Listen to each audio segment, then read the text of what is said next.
Middle class family पैसा बचाती है, फिर भी जिंदगी भर मिडिल क्लास ही रहती है। Strange right? इनकम बढ़ती है, सेविंग्स होती है, एफडी, एलआईसी, गोल्ड सब होता है, फिर भी फाइनेंशियल फ्रीडम नहीं आती। आज हम ये समझेंगे मिडिल क्लास फैमिली इन्वेस्टमेंट से क्यों डरती है और ये डर उसे आगे बढ़ने से कैसे रोकता है। अगर आप मिडिल क्लास फैमिली से हो तो ये लाइनें आपने जरूर सुनी होंगी। रिस्क मत लो, शेयर मार्केट सट्टा है, एफडी सेफ होती है, पहले पैसा बचा लो, बाद में देखेंगे। मिडिल क्लास का माइंड सेट गलत नहीं है, ये माइंड सेट सर्वाइवल से आया है। जब रिसोर्स लिमिटेड होते हैं तो प्रायोरिटी होती है लॉस अवॉइड करना, ना कि ग्रोथ क्रिएट करना, और यहीं से प्रॉब्लम शुरू होती है। सेविंग देखने में सेफ लगती है, एफडी में पैसा डाला, नंबर सेम दिखता है। 10 लाख की एफडी 5 साल बाद 13 से 14 लाख हो जाती है। अच्छा लगता है, लेकिन एक चीज दिखाई नहीं देती, इन्फ्लेशन।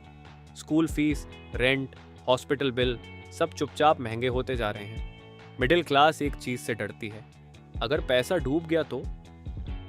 इन्वेस्टिंग डरावनी क्यों लगती है? इसके 3 कारण हैं। लॉस दिखता है, ऐप खोला, पोर्टफोलियो में रेड नंबर देखा, वो रेड नंबर दिल में चुभता है। दूसरा कारण है नॉलेज गैप। स्कूल ने कभी इन्वेस्टिंग नहीं सिखाई, पेरेंट्स ने भी नहीं, क्योंकि उन्हें खुद नहीं पता था। तीसरा कारण है गलत उदाहरण। लोग सिर्फ एक दूसरे की सुनी सुनाई बातें बताते हैं और अफवाहें फैलाते हैं। चलो एक सिंपल उदाहरण से समझते हैं। 2 लोग हैं, राजू और मोहन।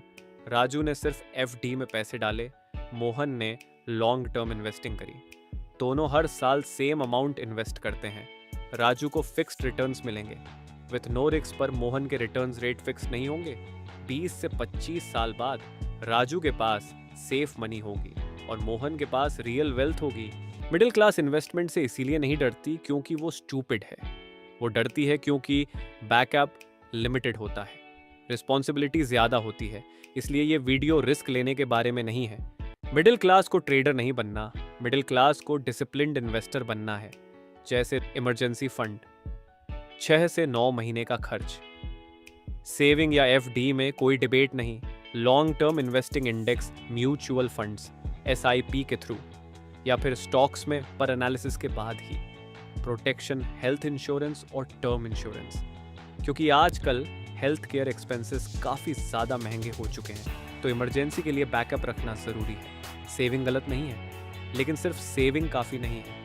मिडिल क्लास का सबसे बड़ा दुश्मन रिस्क ही है। जितना ज़्यादा रिस्क से डर, उतना ज़्यादा फ्यूचर कॉम्प्रोमाइज। और याद रखना, इन्वेस्ट एनालिसिस के बाद ही करना चाहिए। अगर आप मिडिल क्लास बैकग्राउंड से हो तो ये वीडियो एडवाइस नहीं थी, ये एक वार्निंग थी। अगर आपको लगता है ये बात किसी ने पहले नहीं बताई तो वीडियो शेयर करो और चैनल को सब्सक्राइब करो, क्योंकि अगला वीडियो होगा ब्रेन वर्सेस मार्केट, क्यों स्मार्ट लोग भी पैसा हार जाते हैं।